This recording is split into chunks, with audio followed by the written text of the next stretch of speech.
Good morning students. Last के 2 classes में हमने चैप्टर नंबर 1 के फंडामेंटल्स को पढ़ा था। अब हम चैप्टर नंबर 1 के ही सेकंड पार्ट है, ये चैप्टर नंबर 2 नहीं है, ये चैप्टर नंबर 1 का ही सेकंड पार्ट है। इस पार्ट में हम composition and resolution of forces, बलों के बारे में पढ़ेंगे, फोर्सेस के बारे में पढ़ेंगे, बलों के संयोजन एवं वियोजन के बारे में। जहाँ पे बल जुड़ रहे हैं तो उन्हें कॉम्पोजिशन बोला जाता है, और जहाँ पे बल अलग अलग हो रहे हैं उन्हें वियोजन कहा जाता है। इसके बारे में देखते हैं। रिजोल्यूशन का मतलब होता है परिणाम, फाइनल आंसर, ये मान सकते हैं, ठीक है। जैसे कहीं कोई परेशानी होता है, जैसे अभी आप लोग न्यूज़ अगर देखते हो तो आप लोग देख रहे हो कि देश में किसान आंदोलन चल रहे हैं, तो बार बार न्यूज़ में यही बोलता है कि इसका कोई रिजोल्यूशन नहीं आ रहा, मतलब इसका कोई समाधान नहीं आ रहा, या बोला जाए तो परिणाम नहीं आ रहा। तो इस वर्ड का मीनिंग हो गया। देखिए, पहला टॉपिक फोर्स को हम अच्छे से अब समझते हैं। पहले it is defined as an external agent which changes और tends to changes the position of a body और motion of a body. Hindi में बल वह बाह्य कारक है जो किसी पिंड की स्थिति या गति में परिवर्तन करता है या करने का प्रयास करता है। ठीक है, ये नॉर्मल से डेफिनेशन है कि कोई भी ऑब्जेक्ट है, कोई भी पिंड है हमारा, ठीक है, या कोई भी बॉडी है, बॉडी बोलिए, पिंड बोलिए, ऑब्जेक्ट बोलिए, ये सारी चीजें एक ही है। इसका स्थिति में, पोजीशन में, या इसके मोशन में, गति में परिवर्तन हो रहा है या करने का जो प्रयास हो रहा है किसी एक्सटर्नल एजेंट के द्वारा, बाह्य कारक के द्वारा, तो उसे हम कहते हैं फोर्स या बल। ओके, फोर्स जो है वो एक सदिश राशि है, वेक्टर क्वांटिटी है। इसमें हम यह देखते हैं कि दिशा क्या है बल की, डायरेक्शन ऑफ द फोर्स हम इसमें जरूर देखते हैं, तब हमको पता चलता है कि फोर्स का डायरेक्शन क्या है। फोर्स का जो यूनिट होता है वो होता है न्यूटन, और ये न्यूटन कैसे आया है अब हम इस चीज को समझते हैं। देखिए, फोर्स का फॉर्मूला आप लोगों ने पढ़ा है, मास इनटू एक्सीलरेशन। ये आप लोगों ने पहले भी पढ़ चुका होगा 9th या 10th के फिजिक्स में, मास इनटू एक्सीलरेशन। ठीक है, ये एक बेसिक फंडामेंटल फार्मूला है जो आपको याद रहना चाहिए। अब इन चीजों के बारे में आपको कोई बार बार नहीं कहेगा कि आप इसे याद कीजिए, ये सब छोटी मोटी चीजें आपको याद होनी चाहिए। ओके, यूनिट क्या होगा देखते हैं। देखिए, मास की यूनिट हम पढ़ चुके हैं केजी, तो हमने यहाँ पे लिख दिया केजी। अब ए जो है ये इसके साथ गुणा में है, इनटू में है, तो हमने लिखा इनटू। एक्सीलरेशन के यूनिट हमने पढ़ लिया है मीटर पर सेकंड स्क्वायर, क्योंकि ये वेलोसिटी का रेट ऑफ वेलोसिटी होता है, तो मीटर पर सेकंड स्क्वायर। तो फोर्स का यूनिट हो गया केजी मीटर पर सेकंड स्क्वायर। अब क्या है, बार बार हम फोर्स का यूनिट केजी मीटर पर सेकंड स्क्वायर बोलें तो यह बड़ा होता है बोलने में, इसलिए हम इसे शॉर्ट में कहते हैं न्यूटन, जो मैं आपको पहले भी बता चुका हूँ। 10 न्यूटन में 1 केजी आप नॉर्मली मान सकते हैं राउंड फिगर में। एक्चुअल पोजीशन ये होती है कि 1 केजी में 9.81 न्यूटन होता है, 9.81 न्यूटन होता है, पर राउंड फिगर में हम इसको यह मानते हैं कि 1 केजी में 10 न्यूटन होते हैं। तो अगर कहीं पे 500 न्यूटन का फोर्स लग रहा है तो आप ये समझ जाइए कि वहां पे 500 केजी का फोर्स लग रहा है। ओके, मोटा मोटी ये बनता है। और अगर आप 9.81 से डिवाइड करेंगे तो आपको एक्सैक्ट डेटा मिल जाएगा कि कितने केजी का फोर्स लग रहा है। ओके, ग्राफिकल रिप्रेजेंटेशन भी मैं आपको बता चुका था। ठीक है, अब हम पढ़ते हैं सिस्टम ऑफ फोर्सेस के बारे में। जब किसी रिजिड बॉडी पर एक साथ 2 या 2 से ज्यादा फोर्स लगे होते हैं तो सिस्टम को सिस्टम ऑफ फोर्सेस हम कहते हैं। ओके,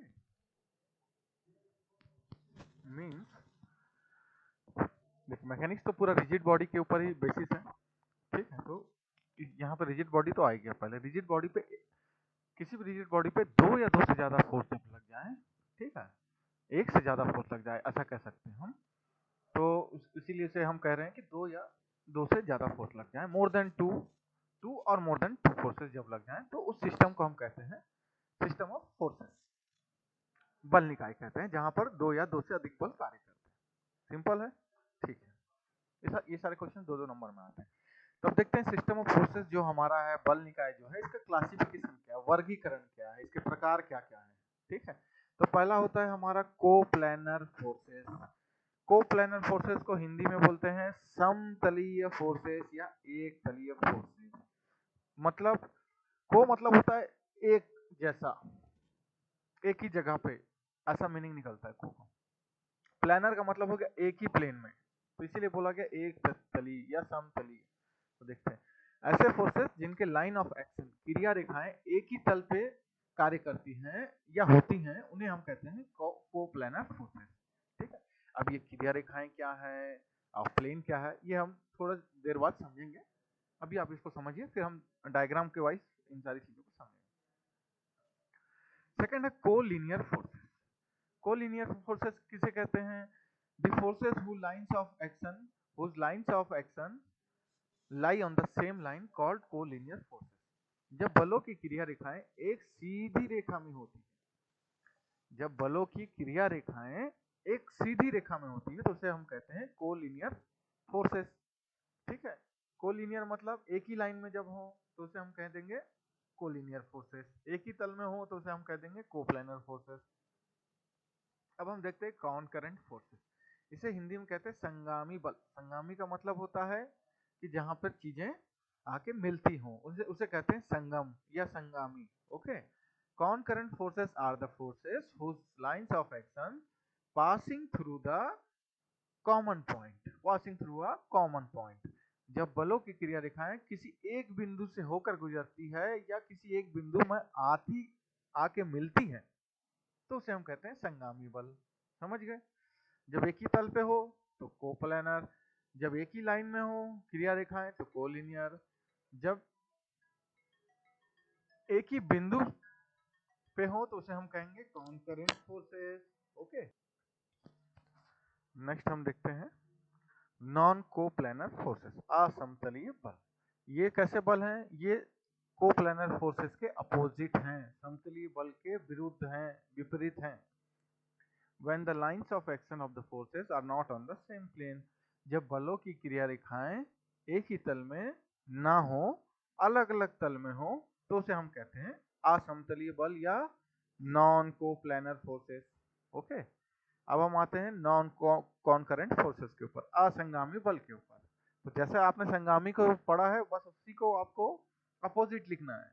ठीक है, when the lines of action of the forces are not passing through a single common point called concurrent forces, जब बलों की क्रिया रेखाएं किसी एक उभय बिंदु से होकर ना गुजरती हो तो उसे हम कहते हैं नॉन कॉनकरेंट या असंगामी बल निकाय। ओके, फिर है पैरेलल फोर्सेस, समानांतर बल। ये क्या होते हैं देखते हैं। पैरेलल का मतलब होता है बिल्कुल समानांतर होना। ठीक है, समझेंगे इस चीज को। A set of forces whose lines of actions are parallel to each other are called parallel forces। यदि बल निकाय के बलों की क्रिया रेखाएं एक दूसरे के समानांतर हो तो उसे समानांतर बल निकाय कहते हैं। अब समानांतर क्या होता है? ठीक है, तो ये देखिए, ये है,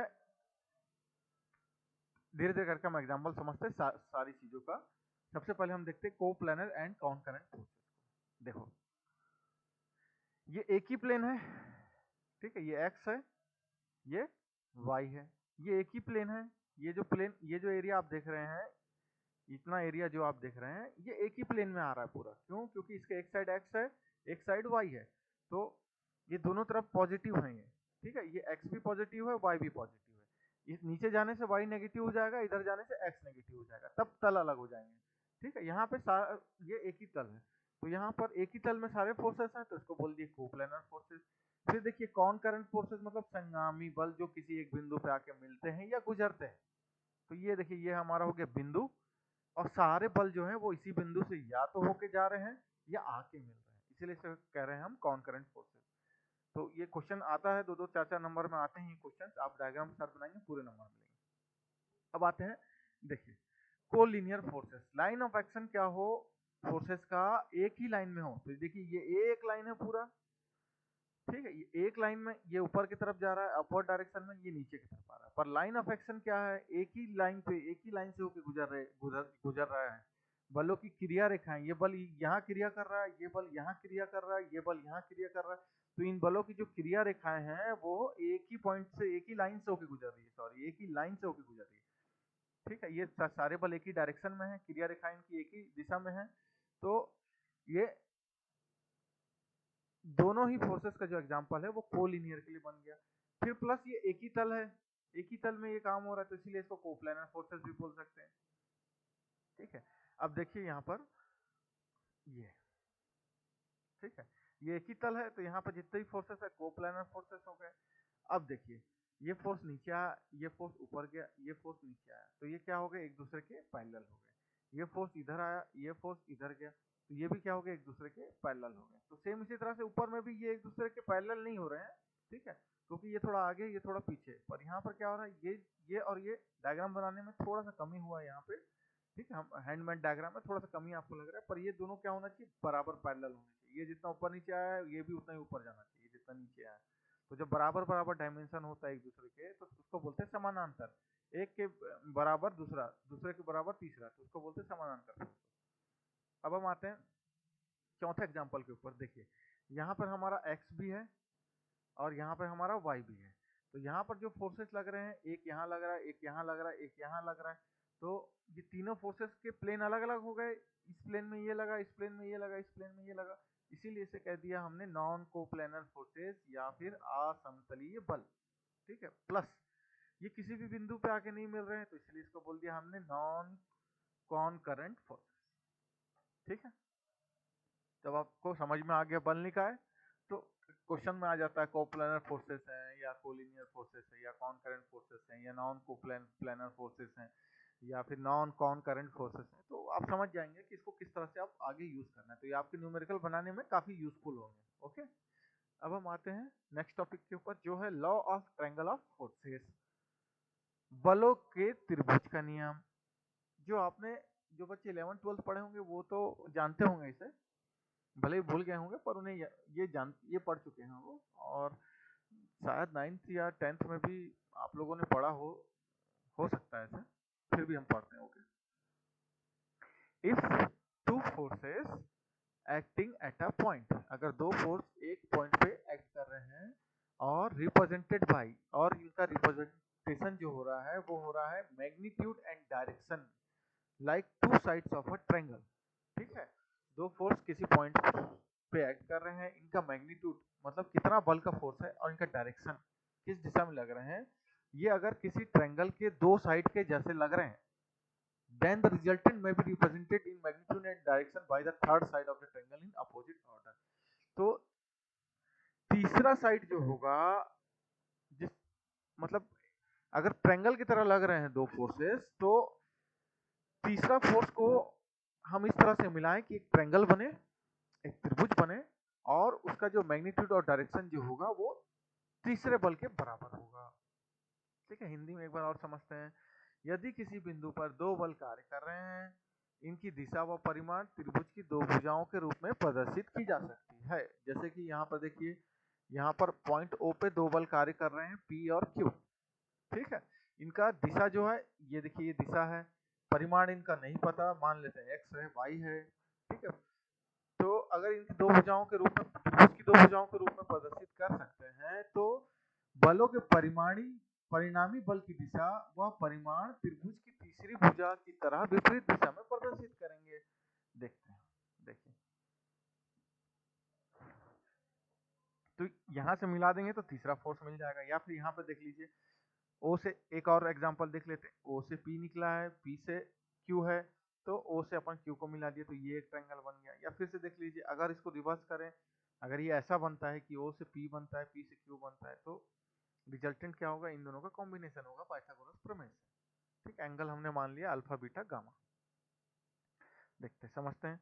फोर्सेस P और Q को ऐड किसी भी ऑर्डर में कर सकते हैं अपन, ठीक है। कैसे भी ऐड कर सकते हैं, P या Q को ऐड कर सकते हैं, या Q और P को कभी भी कैसे भी ऐड कर सकते हैं, नो प्रॉब्लम इसमें। रिजल्टेंट जो होता है वो दोनों बलों का योग होगा। मतलब ये जो तीसरा बल जो बन रहा है, त्रिभुज की तीसरी भुजा, इसका जो परिमाण होगा, मैग्नीट्यूड होगा, वह जो होगा इन दोनों बलों के योग के बराबर होगा। इसकी दिशा जो होगी दोनों फोर्सेस के अपोजिट होगी। अगर ये दोनों बल, ये बल इधर गया फिर इधर आया, तो ये बल आर वाला बल जो होगा वो नीचे की तरफ आएगा। अगर ये दोनों अपवर्ड की तरफ गए तो ये डाउनवर्ड आएगा, ठीक है। एक तो ये कंडीशन हो गया। रिजल्टेंट आर का मैग्नीट्यूड एंगल्स को फॉलो करके भी फाइंड कर सकते हैं, ठीक है। एंगल्स को फॉलो करके भी फाइंड आउट कर सकते हैं। तो उसके लिए क्या फॉर्मूला है, R square is equal to P square plus Q square minus 2pq cos beta, ठीक है। रिजल्टेंट का जो वैल्यू है उसको आपको स्क्वायर करना है, इक्वल टू करना है P square plus Q square minus 2pq cos beta. इस तरह से आप निकाल सकते हैं। रिमेनिंग एंगल्स को भी आप फार्मूला से निकाल सकते हैं। कैसे निकाल सकते हैं?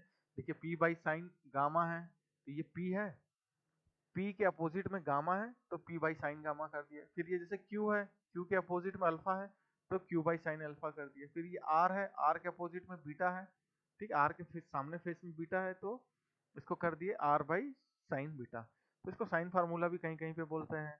तो इस तरह से अपन एंगल भी फाउंड कर सकते हैं और इसमें जो भी वैल्यू निकालनी, जैसे पी और क्यू का पता है तो आर भी निकाल सकते हैं एंगल वाले फार्मूला से, अगर एंगल पता हो तो। ठीक,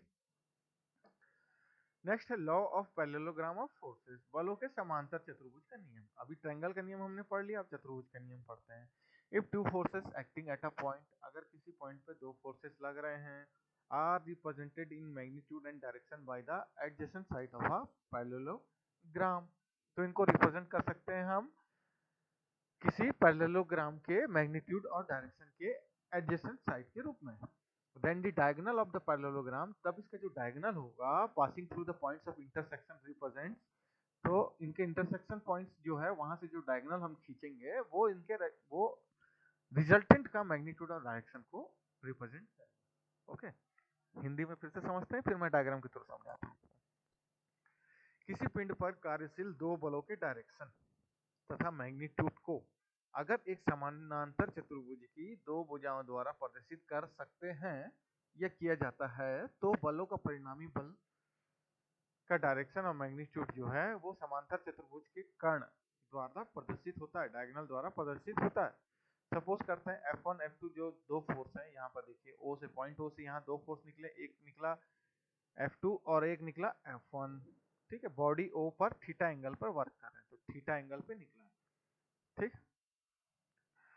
तो अब इसको क्या कर सकते हैं, समानांतर चतुर्भुज के नियम के हिसाब से ये दो अगर निकल रहे हैं तो ट्रायंगल भी यहाँ पे फॉर्म हो सकता था, पर कहीं पे चतुर्भुज जैसे हमको यूज करना हो तो चतुर्भुज के नियम के हिसाब से हम मान लेते O से यहाँ मान लेते पॉइंट C और यहाँ पे मान लेते पॉइंट A, जैसे यहाँ पे माना हमने। फिर क्या करते हैं हम,